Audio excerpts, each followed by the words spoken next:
Moving on now to Nigeria. Just days after President Tinubu announced the nationwide emergency over a surge in kidnappings, the country has been hit once again by a similar crime. At least 26 people were abducted in total in 2 separate incidents over the weekend. The attacks happened in Kogi and Sokoto states. In Kogi, armed men stormed a remote church during the Sunday service. They abducted a pastor, his wife and several worshippers.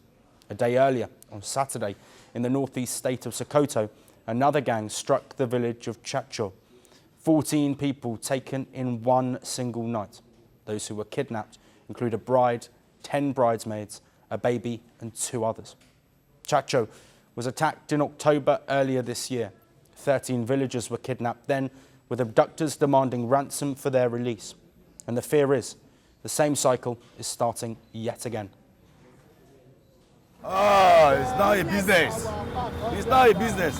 When you say you kidnap somebody and you are requesting money from them, is that not a business? How do you want to stop that? So the government has to do more. And these kidnappings are happening while Nigeria is already under a state of emergency.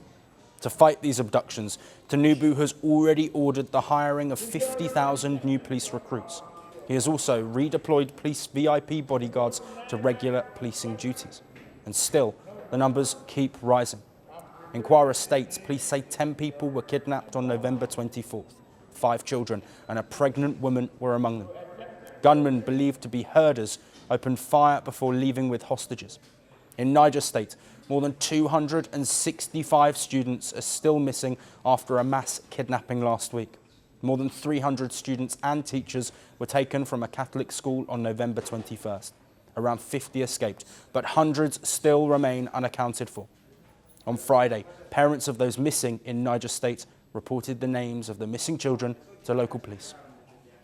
The government and the public need evidence of the fact that children were actually adopted, so that the world will know that we will not just make up numbers or frame up numbers or names, that this is actually what is happening.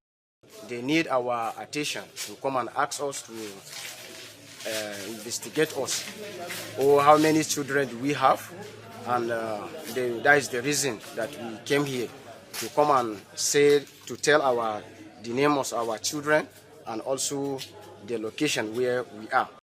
In less than 10 days, the country has recorded 5 major kidnappings from Kebbi, Kwara and Zamfara. Hundreds still remain missing, with no group taking responsibility for the abductions. And locals say this is now a national trauma unfolding in real time. I was sad.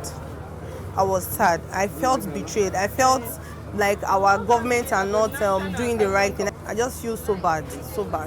Because this is like history repeating itself. And the fallout from these kidnappings is now global.